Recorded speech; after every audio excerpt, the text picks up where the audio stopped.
আমি একটা ডিভোর্স লয়ারের সাথে কথা বলছি। স্যার ম্যাটারটা নিয়ে আপনি কতখানি সিরিয়াস? জি আমরা সিরিয়াস। ভালো মতো চিন্তা ভাবনা করেছেন কি? জি আপনি ভীষণ বাজে। আপনি আমাকে জানাননি কেন? আপনার বিজনেস রেজাল্ট দিয়েছে আমাকে কেন জানাননি? ওয়াইফ না হতে পারি, বন্ধু তো না। এতটুকু অধিকার তো আমার আছে, নাকি তাও নাই? I am so happy for you. না না কংগ্রেচুলেশনস।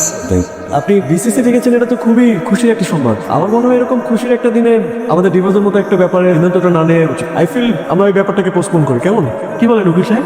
আমার দীর্ঘ ক্যারিয়ারে আমি একাধিক ডিভোর্স দেখেছি এই ভেরি চেম্বারে। কোনোটার পরিণতি না সুখকর ছিল না। তাই এরকম কঠিন কোনো ডিসিশনে আসার আগে আমি বলে নেব যে একটু চিন্তা ভাবনা করে নিন। সংসার টিকিয়ে রাখা যত না কঠিন, ভেঙে ফেলা তার থেকে বেশি সহজ। আমরা আজকের দিনের মতো পুরো ব্যাপারটাকে পোস্টপোন করি, কেমন?